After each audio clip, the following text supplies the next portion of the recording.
Ganaa umrii dargaggummaa isaatti haakimummaadhaan digirii jalqabaa isaa fudhate.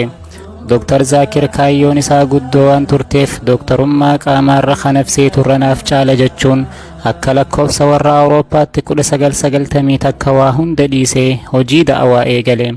Ijoollee lakkoofsaan hin beekamne beekumsaan kan qare mana barumsaa International Islamic School kan jedhamu waa'een islaamummaa hedduun ka keessaa burqu Islamic Research Foundation ka jedhamu jiddu gala qorannoo hordoftoota miliyoona 200 ol kan qabu hundee isaa Peace TV Dr. Zaakir Naik.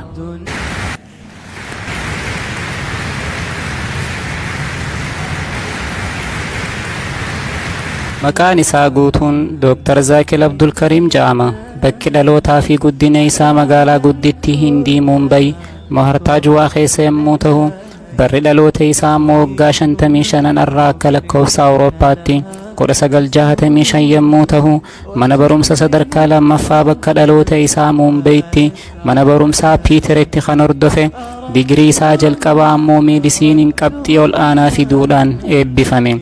Da'awaa qalbii nama seentu 4,000 ol madarakii irratti hojjechuu dandahee jira. Namoonni hedduun nama dorgomaa hin qabne daa'ii islaamaa zamana kanaa kan islaaminatti nama yaamu nama dorgomaa hin qabne ja'aniin. Waan arkee fi waan ajaa'ibe sodaa tokko malee qur'aanaa fi hadiisa irraa waraabee adda baasee ka dubbatu dhugoommina islaaminaa walqixxummaa ogummaa gurra ummata addunyaatiin gahuuf halkanii fi guyyaa khalaffa'u guyyatti sa'aa 3 ol harrafne madarakii irratti yeroo bahu jechoonni inni dubbatu ka akkaan tolu suufaa fi karabaattaan ka addaan hin baane boonaa biyya haadhaa fi abbaa keenyaa Haawaa fi Aadam biyya itti wal arkan kan taate nama Hindii Dr. Zaakir Naik. Rabbi shrah sadri wa yassir li amri wahlul 'uqdatam min lisani yafqahu qawli. Assalamu alaikum wa rahmatullahi wa barakatuh. I did my education at a Christian missionary convent school, and alhamdulillah by Allah's grace I was always amongst the toppers in the studies, but as far as speaking is concerned I was a stammerer. I used to stutter in life.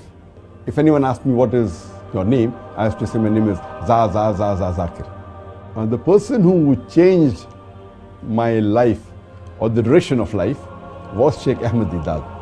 He was a Muslim scholar of the Christian Bible, and he was a specialist in comparative religion. He changed me from a doctor of a body to a doctor of a soul. Dr. Zaakir Naik yeroo hojii da'waatti bobba'e irraa eegalee yakkoota islaaminaa irratti hojjechuudhaan kan beekaman miidiyaalee warra dhihaa sababa dhiheessuudhaan nama fashaleessuu danda'eedha. Waa'ee miidiyaatis yeroo dubbatu miidiyaan hedduu fayyadaas akkasumas miidhaas ni qaba. Gurraacha adii luuna jeeyina godhee sammuu ilma namaa irratti dhiyeessuudhaaf dandeettii fakkeessuu qaba.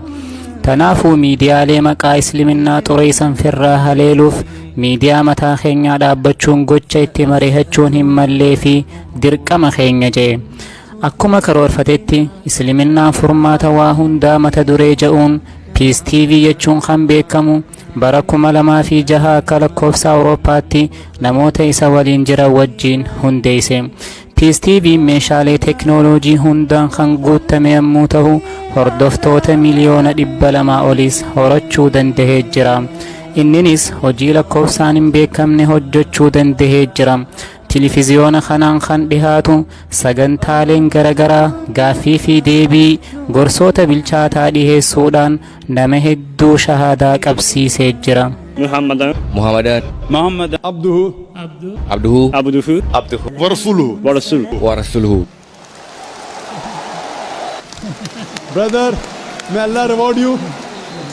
We welcome you to the fold of the religion of peace. And inshallah, when you want to go to Makkah and Medina, please let me know. I will sponsor your trip. Thank you very much. Thank you very much. God bless you. Inshallah. I like your spirit. I like yourself.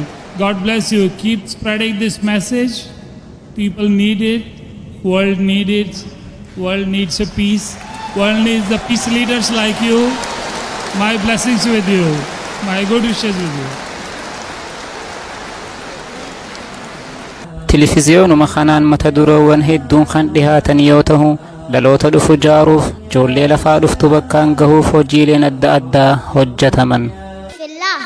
إن العالم الإسلامي اليوم في أشد الحاجة إلى الدعوة الإسلامية التي تشرح للناس حقيقة الإسلام، والدعوة إلى الله هي من أهم مسؤوليات المسلمين.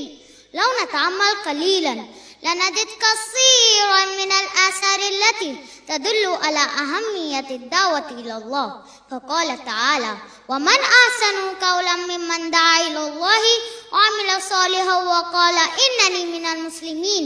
سورة فصلت سورة رقم 41 آية رقم 33. Dr. Zakir Naik hindiira darbees afeerraa biyyoota adda addaatiin islaminaadhaaf da'awaa godhee jira. Afrikaa teenyattis Gaambiyaa bara 2014tti afeerraa pirezidantii biyyattii Yahyaa Jaameetiin Yuunivarsiitii Gaambiyaatti Oktoobar 11 fi 22 2014tti argamuun shororkeessummaa fi jihaada ija Islaamaatiin da'awaadhamoo badiidha.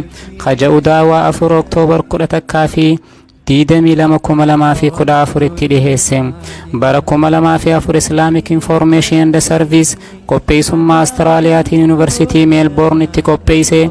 Akkasumas 2012 fi 2016tti Maaleeziyaatti wal fakkeenyaa fi adda addummaa Induneezimiitii fi Islaaminaarraa Qur'aanni jecha Rabbiitii barumsa jiru irratti barnoota bal'aa dhiheesse.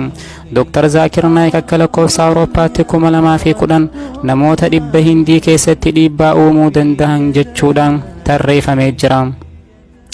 2013 sagantaa akka addunyaatti Dubaayitti yeroo 17ffaaf qopheeffame irratti Qur'aan Award sagantaa jedhu irratti Islamic Personality of the Year damee jedhu irratti badhaafamuu danda'ee jira. November 5 2013 Maaleeziyaatti badhaasa biyyattii guddaa badhaafamuus gaheera. Biyya Saawud Arabiyaattis mooticha Feeyisaliin nama islaminaaf hojjete jechuudhaan badhaafamee jira. Biyya Afrikaattis pirezidantii Gaambiyaa Yahyaa Jaamee harkaayis badhaasa sadarkaa guddaa jedhamu harkatee jira.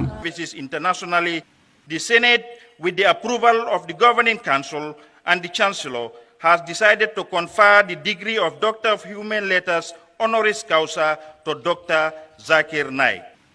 I now invite the Vice Chancellor, assisted by the Deputy Chairman of Council and senior members of the UTG administration, to place the hood to the awardee.